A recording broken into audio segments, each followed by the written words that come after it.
100ഓളം വാതരോഗങ്ങളിൽ ഏറ്റവും പ്രധാനപ്പെട്ട അല്ലെങ്കിൽ ഏറ്റവും ദുർഘടമായ ഒരു വാതാവസ്ഥയാണ് റുമറ്റോയ്ഡ് ആർത്രൈറ്റിസ് അല്ലെങ്കിൽ ആമവാദം എന്ന് പറയുന്നത്. അപ്പോൾ ഇന്നത്തെ വീഡിയോയിൽ ഈ ഒരു രോഗത്തെക്കുറിച്ചാണ് ഞാൻ എക്സ്പ്ലെയിൻ ചെയ്യാനായിട്ട് ഉദ്ദേശിക്കുന്നത്.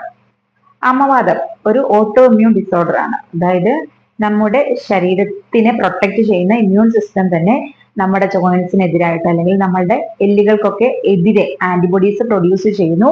ഇത് വാദത്തിന് കാരണമാകുന്നു. അങ്ങനെ വരുന്ന വാദമാണ് ആമവാദം. ഇത് പലപ്പോഴും നമ്മളുടെ ഒരു 40-45 വയസ്സിന് ശേഷമാണ് കൂടുതലും ആളുകളിൽ കാണപ്പെടുന്നത്. എന്നാൽ കൂടി ഈ ഒരു രോഗം വരുന്നതിന് പ്രത്യേകിച്ച് പ്രായമൊന്നുമില്ല. പലപ്പോഴും ചെറിയ കുട്ടികളിൽ വരെ റുമറ്റോയ്ഡ് ആർത്രൈറ്റിസിന്റെ പ്രസൻസ് കണ്ടുവരാറുണ്ട്. പിന്നെ പുരുഷന്മാരെ അപേക്ഷിച്ച് സ്ത്രീകളിലാണ് ഈ ഒരു രോഗം കൂടുതലായിട്ടും കാണുന്നത്. എന്തൊക്കെയാണ് ഈ ഒരു രോഗം ഉണ്ടാകാനുള്ള കാരണങ്ങളെന്ന് നോക്കാം. നേരത്തെ പറഞ്ഞതുപോലെ തന്നെ ഇതൊരു ഓട്ടോ ഇമ്മ്യൂൺ രോഗമാണ്. അതായത് വേലി തന്നെ വിളവ് തിന്നുന്ന ഒരവസ്ഥ. നമ്മുടെ ഇമ്മ്യൂൺ സിസ്റ്റം തന്നെ നമുക്കെതിരായിട്ട് ആന്റിബോഡീസ് ഫോം ചെയ്യുന്ന ഒരവസ്ഥ. അപ്പോൾ ഇത് പലപ്പോഴും റിസ്ക് ഫാക്ടേഴ്സ് കാരണമാണ് പലപ്പോഴും ആളുകളിൽ ഇത് കൂടുതലായിട്ടും വരുന്നത്. പ്രധാനമായിട്ടും ഈ ഒരു ജീൻസിന്റെ പ്രസൻസ്, അതായത് നമ്മളുടെ പാരമ്പര്യത്തിൽ എവിടെയെങ്കിലും ഒരു ഓട്ടോ ഇമ്മ്യൂൺ രോഗം ഉണ്ടെന്നുണ്ടെങ്കിൽ, നമ്മുടെ പൂർവികർക്ക് ആർക്കെങ്കിലും ഒരു ഓട്ടോ ഇമ്മ്യൂൺ രോഗം ഉണ്ടെന്നുണ്ടെങ്കിൽ അത് പലപ്പോഴും നമ്മളിൽ ഒരു ഓട്ടോ ഇമ്മ്യൂൺ ഡിസീസ് ഉണ്ടാവാനുള്ള ഒരു കാരണമാകാറുണ്ട്. അത് തൈറോയിഡൈറ്റിസ്, ഹാഷിമോട്ടോസ് തൈറോയിഡൈറ്റിസ് പോലെയുള്ള രോഗങ്ങളും ആകാം. അതുണ്ടെങ്കിലും ചിലപ്പോൾ ഈ ഒരു റുമറ്റോയ്ഡ് ആർത്രൈറ്റിസ് വരാനുള്ള സാധ്യതയുണ്ട്. നമുക്കും ഇത്തരത്തിൽ എന്തെങ്കിലും ഒരു ഓട്ടോ ഇമ്മ്യൂൺ ഡിസീസ് ഉണ്ടെന്നുണ്ടെങ്കിൽ അതിന്റെ ഭാഗമായിട്ട് ചിലപ്പോൾ നമുക്ക് റുമറ്റോയ്ഡ് ആർത്രൈറ്റിസ് വരാനുള്ള സാധ്യത വളരെ കൂടുതലാണ്. പിന്നെ പലപ്പോഴും സ്ട്രെസ്, ആൻസൈറ്റി, കോൺസ്റ്റന്റ് ആയിട്ട് നമ്മൾ കണ്ടിന്യൂസ് ആയിട്ട് സ്ട്രെസ്, ആൻസൈറ്റി പോലെയുള്ള മാനസിക പ്രശ്നങ്ങളിൽ ബുദ്ധിമുട്ടുകയാണെന്നുണ്ടെങ്കിൽ കാലക്രമേണ നമുക്ക് റുമറ്റോയ്ഡ് ആർത്രൈറ്റിസ് വരാനുള്ള ഒരു സാധ്യതയുണ്ട്. പിന്നെ പലപ്പോഴും നമ്മുടെ ജീവിതശൈലി, നമ്മുടെ ഭക്ഷണക്രമം, ഇതെല്ലാം റുമറ്റോയ്ഡ് ആർത്രൈറ്റിസിന് കാരണമാകാറുണ്ട്. സ്മോക്കിംഗ് റുമറ്റോയ്ഡ് ആർത്രൈറ്റിസ് വരാനുള്ള ആകാറുണ്ട്.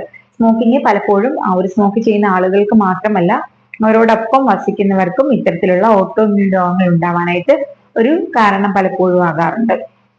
പിന്നെ ഒട്ടും വ്യായാമം ഇല്ലാതിരിക്കുന്ന ഒരവസ്ഥ, ഒരു സെഡൻഡറി ലൈഫ്, പിന്നെ വലിച്ചുവാരി ഒരുപാട് ഭക്ഷണം കഴിച്ച് ഒബേസിറ്റി വരുന്ന ഒരവസ്ഥ, ഇതെല്ലാം പലപ്പോഴും ആളുകളെ ഇത്തരത്തിലുള്ള ഓട്ടോ ഇമ്മ്യൂൺ രോഗങ്ങളിലേക്ക് കൊണ്ടുപോയി എത്തിക്കാറുണ്ട്. റുമറ്റോയ്ഡ് ആർത്രൈറ്റിസിന്റെ ലക്ഷണങ്ങൾ എന്തൊക്കെയാണെന്ന് നോക്കാം. ഇത് ആദ്യം പ്രസന്റ് ചെയ്യുന്നത് നമ്മുടെ ചെറിയ ജോയിന്റുകളിലൊക്കെ ആയിരിക്കും. കൈകളുടെയും കാലുകളുടെയും ഒക്കെ വിരലുകളിലെ ജോയിന്റ്സിൽ ഒക്കെ ആയിരിക്കും ഇത് ആദ്യം കണ്ടുവരുന്നത്. ഈ ഒരു ജോയിന്റ്സിലൊക്കെ ചെറിയ രീതിയിൽ അല്ലെങ്കിൽ നല്ല അസഹനീയമായിട്ടുള്ള രീതിയിലൊക്കെ പെയിൻ വരിക, അതുപോലെ ഇൻഫ്ലമേഷൻസ്, നീർക്കെട്ടിൻ്റെതായിട്ടുള്ള ബുദ്ധിമുട്ടുകൾ വരിക, ചെറിയ ചൂട് അനുഭവപ്പെടുക, ചുളിതുളുക്കുന്ന വേദന വരിക, പിന്നെ ചുവപ്പ് വരിക, ഇതെല്ലാം ഇൻഫ്ലമേഷൻസിന്റെ ലക്ഷണങ്ങളാണ്. ഇത് രണ്ടുമാണ് ഏറ്റവും പ്രധാന ലക്ഷണങ്ങൾ. പിന്നീട് പോകെ ഇത് മെയിൻ ജോയിൻസിലേക്ക്, ഏത് ജോയിൻസിൽ വേണമെങ്കിലും ബാധിക്കാം. അപ്പോൾ ഇത് റിസ്റ്റിലേക്ക്, അല്ലെങ്കിൽ കാലിലാണെങ്കിൽ ആംഗിൾസിലേക്ക്, കാൽമുട്ടിലേക്ക്, കൈമുട്ടിലേക്ക്, ഷോൾഡർ ജോയിന്റിലേക്ക്, ഹിപ്പ് ജോയിന്റിലേക്കൊക്കെ ഈ ഒരു വേദന പിന്നീട് അല്ലെങ്കിൽ ഈ ഒരു ഇൻഫ്ലമേഷൻ പിന്നീട് പരക്കുന്നതായിട്ടാണ് കാണുന്നത്. പിന്നെ ഇതോടൊപ്പം ചേർന്ന് കാണുന്ന ഒരു ലക്ഷണമാണ് സ്റ്റിഫ്നെസ്. സ്റ്റിഫ്നെസ് എന്ന് പറഞ്ഞിട്ടുണ്ടെങ്കിൽ നമ്മുടെ ഈ ജോയിൻസ് എല്ലാം നമുക്ക് അനക്കാൻ പറ്റുന്നില്ലാത്തൊരവസ്ഥ. വളരെ എക്സാമ്പിൾ അല്ലെങ്കിൽ വളരെ സിമ്പിൾ ആയിട്ട് പറയുകയാണെന്നുണ്ടെങ്കിൽ വളരെ കാലമായിട്ട് ഓയിൽ ഇടാതെയുള്ള ഒരു വിജാഗിരി സങ്കല്പിക്കുക. അത് നമുക്ക് അടയ്ക്കാനും തുറക്കാനും ഒക്കെ ഒരു ബുദ്ധിമുട്ടാണല്ലേ എന്ന് പറഞ്ഞ പോലെയാണ് ഈ ഒരു റുമറ്റോയ്ഡ് ആർത്രൈറ്റിസ് ഉള്ളവരുടെ ജോയിൻസ്. ഇത് നമുക്ക് മടക്കാനും നൂർക്കാനും ഒക്കെ നന്നേ ബുദ്ധിമുട്ടായിരിക്കും. പിന്നെ ഈ ഒരു ബുദ്ധിമുട്ട് പലപ്പോഴും കൂടുന്നത്, അഗ്രസീവ് ആകുന്നത് ഒന്നെങ്കിൽ രാത്രി മൊത്തം കിടന്നിട്ട് രാവിലെ എഴുന്നേൽക്കുന്ന ആ ഒരു സമയത്തായിരിക്കും, അല്ലെങ്കിൽ നമ്മൾ നല്ല രീതിയിൽ വിശ്രമിച്ചിട്ട് ആദ്യമായിട്ട് മൂവ് ചെയ്യാൻ വേണ്ടിയിട്ട് ശ്രമിക്കുന്ന ആ ഒരു സാഹചര്യത്തിലായിരിക്കും ഈ ഒരു പെയിൻ അല്ലെങ്കിൽ ഒരു സ്റ്റിഫ്നെസ് ഒക്കെ കണ്ടമാനം കൂടുന്നത്. പിന്നീട് ഒരു അരമണിക്കൂർ, ഒരു മണിക്കൂറൊക്കെ കഴിയുമ്പോൾ നമ്മൾ ഈ ഒരു ജോയിൻസിനെയൊക്കെ കൂടുതലായിട്ട് ആക്റ്റീവ് ആക്കി കഴിയുന്ന സമയത്ത് ഈ ഒരു പെയിൻ അല്ലെങ്കിൽ ഒരു സ്റ്റിഫ്നെസ് ഒക്കെ കുറഞ്ഞു പോകാറുണ്ട്. ഇതാണ് ഇതിന്റെ പ്രധാനപ്പെട്ട ലക്ഷണങ്ങൾ. ഇതോടൊപ്പം അമിതമായിട്ടുള്ള ക്ഷീണം കണ്ടുവരാം. അതുപോലെ തന്നെ ചില ആളുകൾക്ക് പനിയുടെ പോലെതായിട്ടുള്ള ചെറിയ റൊമാറ്റിക് ഫീവർ പോലെയുള്ള കംപ്ലൈൻറ്റ്സ് വരാം. ഇതെല്ലാം ഇതിനോടനുബന്ധിച്ച് കാണുന്ന ലക്ഷണങ്ങളാണ്. പിന്നെ ചില ആളുകൾക്ക് വെയിറ്റ് ലോസ് സംഭവിക്കാം, ഭക്ഷണത്തിനോട് താല്പര്യം ഇല്ലാതെ വരുന്ന ഒരവസ്ഥ വരാം. മറ്റ് ഓട്ടോഇമ്മ്യൂൺ രോഗങ്ങൾ ഉണ്ടെന്നുണ്ടെങ്കിൽ അതിന്റെ ലക്ഷണങ്ങളും കൂടി ഇതോടൊപ്പം ചേർന്ന് കാണാറുണ്ട്. ഇത് ഡയഗ്നോസ് ചെയ്യാൻ പലപ്പോഴും ബ്ലഡ് ടെസ്റ്റുകൾ വഴിയാണ് ഡയഗ്നോസ് ചെയ്യുന്നത്. അപ്പോൾ ഒരു റുമറ്റോയിഡ് ഫാക്ടർ അല്ലെങ്കിൽ ESR, CRPC ഒക്കെ ടെസ്റ്റ് ചെയ്യുന്നത് വഴി നമുക്ക് റുമറ്റോയിഡ് ആർത്രൈറ്റിസ് ഉണ്ടോ എന്നുള്ളത് കൺഫേം ചെയ്യാനായിട്ട് സാധിക്കും. എന്നാൽ ചില റുമറ്റോയിഡ് ആർത്രൈറ്റിസ് ഇത്തരം ടെസ്റ്റുകളിൽ നെഗറ്റീവ് റിസൾട്ട് ആയിരിക്കും കാണിക്കുക. അങ്ങനെയുള്ളവയെ, എന്നാൽ ഇതിന് ഞാൻ മേൽ പറഞ്ഞ പോലെ ക്ലിനിക്കൽ സിംറ്റംസ് ഒക്കെ ഉണ്ടായിരിക്കുകയും ചെയ്യും. അങ്ങനെയുള്ള റുമറ്റോയിഡ് ആർത്രൈറ്റിസ് പലപ്പോഴും ചിക്കൻ ഗുനിയ, ഡെങ്കു ഫീവർ പോലെയുള്ള അസുഖങ്ങൾക്ക്, വൈറൽ ഫീവറുകൾക്ക് ശേഷമായിരിക്കും പലപ്പോഴും ഉണ്ടാകാറ്. ഇതിനെ സീറോ നെഗറ്റീവ് റുമറ്റോയിഡ് ആർത്രൈറ്റിസ് എന്നാണ് പറയുന്നത്. ഈ റിസൾട്ടുകളിലെല്ലാം പോസിറ്റീവ് കാണിക്കുക, അതോടൊപ്പം ക്ലിനിക്കൽ സിംറ്റംസ് പ്രസന്റ് ചെയ്യുന്നുണ്ടെങ്കിൽ അതിനെ സീറോ പോസിറ്റീവ് റുമറ്റോയിഡ് ആർത്രൈറ്റിസും എന്നും ആണ് പറയുന്നത്. റുമറ്റോയിഡ് ആർത്രൈറ്റിസ് അല്ലെങ്കിൽ ആമവാദം ഉള്ള രോഗികൾ എന്തൊക്കെ ചേഞ്ചസ് ആണ് അവരുടെ ലൈഫ് സ്റ്റൈലിൽ കൊണ്ടുവരേണ്ടത്, അല്ലെങ്കിൽ ഭക്ഷണക്രമത്തിൽ എന്തെല്ലാം മാറ്റങ്ങളാണ് അല്ലെങ്കിൽ എന്തൊക്കെ കാര്യങ്ങളാണ് ശ്രദ്ധിക്കേണ്ടതെന്ന് നോക്കാം. പ്രധാനമായിട്ടും ഇവർ ഭക്ഷണത്തിൽ ഉൾപ്പെടുത്തേണ്ടത് ആന്റി ഓക്സിഡൻസ് അടങ്ങിയ ഭക്ഷണങ്ങൾ.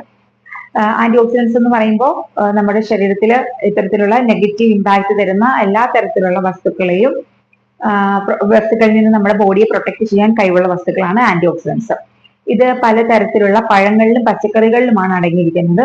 പല തരത്തിലും പല നിറത്തിലുമുള്ള പഴങ്ങളിലും പച്ചക്കറികളിലും. അപ്പോൾ എക്സാമ്പിൾ പറയുകയാണെന്നുണ്ടെങ്കിൽ മത്തങ്ങ, ക്യാരറ്റ്, തക്കാളി, ആപ്പിള്, വൈറ്റമിൻസ് അടങ്ങിയിട്ടുള്ള ഓറഞ്ച്, നാരങ്ങ, മൊസബി പോലെയുള്ള ഫ്രൂട്ട്സിൽ ഇതെല്ലാം, അതുപോലെ തന്നെ പലതരത്തിലുള്ള ബെറീസിൽ എല്ലാം ഈ ഒരു ആന്റി ഓക്സിഡൻസിന്റെ പ്രസൻസ് ധാരാളമായിട്ടുണ്ട്.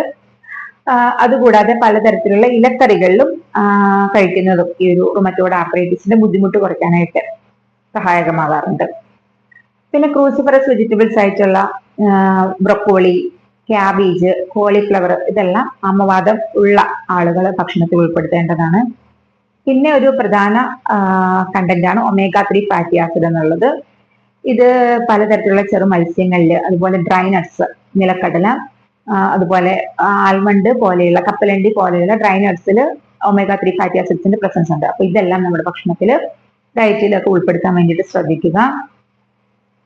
പിന്നെ ഷുഗറിന്റെ കൺസപ്ഷൻ കുറയ്ക്കുക, പൂർണ്ണമായിട്ട് നിരോധിക്കാനല്ല പറയുന്നത്, കുറച്ച് ഉപയോഗിക്കാൻ വേണ്ടിയിട്ട് ശ്രദ്ധിക്കുക.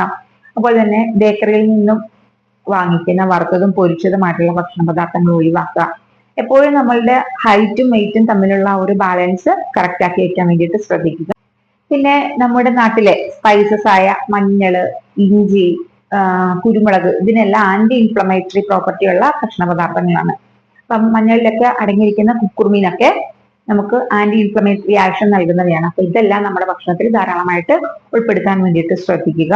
ചുവന്നുള്ളി, മഞ്ഞള്, ഇഞ്ചി, കുരുമുളക് ഇതെല്ലാം നമ്മുടെ ഭക്ഷണത്തിൽ ഉണ്ട് എന്ന് ഉറപ്പുവരുത്തുക. സ്മോക്കിംഗ് പോലെയുള്ള ദുശീലങ്ങൾ നമ്മുടെ ജീവിതത്തിൽ നിന്നും പൂർണ്ണമായിട്ട് ഒഴിവാക്കുക.